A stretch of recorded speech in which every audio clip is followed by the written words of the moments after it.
Hello everybody, and welcome to Series 2 of the Plankopotamus Project, first episode back from Christmas. Team Deathmatch. We're playing a game of Team Deathmatch on Hangar, Call of Duty World at War. Yeah. No one fights alone. So, I'll talk a little bit about the game first, and then I'm going to go into the subject of this video, which is protests. So yeah, I'd just like to say that I've been playing Call of Duty 5 recently, and basically it's the easiest game in the world. Yeah, it is very easy. Even for me, I would say I'm a very average, if not below average player, and I find it easy. And I'd like to say this gun I'm using here, well, which most people call the Gewer, although is actually pronounced differently, I'm not going to attempt it, is a very good gun.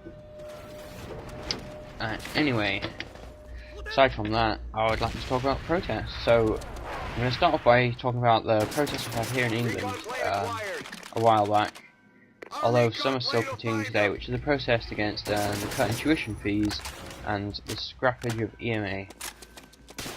So lots of people protest about this, mainly like younger students, including me. I went on a protest, marched into town and shouting some chants and just having fun really. That's all I went along for, I suppose. Basically the protest was unsuccessful for whatever reason. I blame the Prime Minister. And they are going to be increasing the price of university, scrapping EMA, but some people, a small minority of people, have not given up.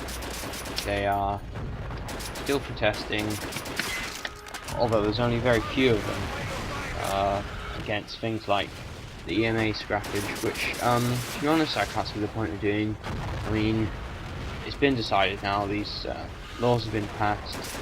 It is going to get scrapped, but there's a couple of people in particular that I know are still going on protests with some of their weird middle class friends and getting very excited and getting pushed around by policemen. Yeah, getting kettled. Kettling is a controversial police tactic. You've probably heard of this. Basically, a load of policemen just surround all these rowdy posh people, I mean rowdy students,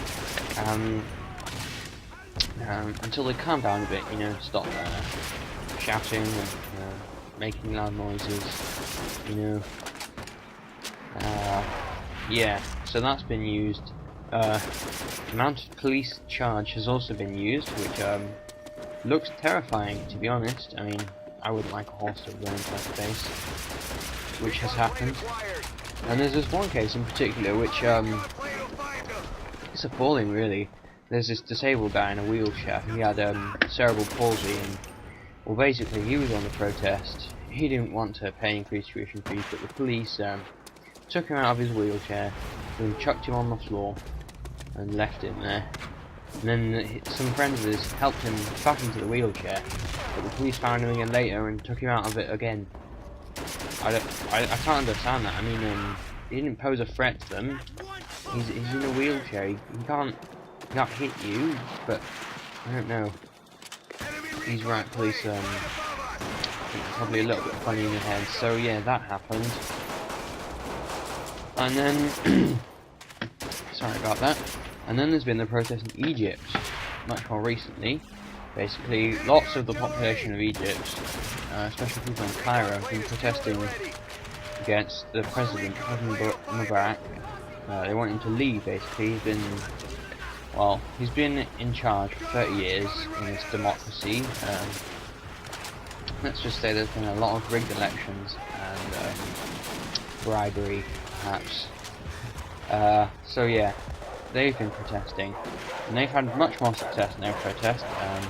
The president said he will not stand in the next election, although he will stay on until the end of the year, which is not exactly what people want, but it's something. So they've had a successful protest. Okay, so lots of people have been killed, but Enemy recon plane right above not us. as many as may have thought. The army have not been, you know, over violent towards the people. Basically, they've had success. So I suppose the difference between the protests is, well, obviously in Egypt it's a kind of bigger scale of protest. You know, there've been a million-man marches, many people in the street, a general strike, all sorts of buildings being set on fire. So, I mean, is that what it takes for a successful protest? I mean, just some violence, just some anarchy? We have Does lost that the lead. does that mean you get your way? Well, it shouldn't do, really. I mean, peaceful protest would be just as effective, but it seems as if that's not the case. So, to all the middle-class English people listening, I would suggest next time you want your tuition fee to stay low, go and set things on fire. Yeah, that'll be my tip. So anyway, I hope you enjoyed this episode. I haven't been talking about the gameplay so much. It's been really spectacular. Yeah, unexceptional as you might say, but yeah. I should have something more interesting for you next week. Anyway, thanks for watching. Later. A lot of good men died today. All for nothing.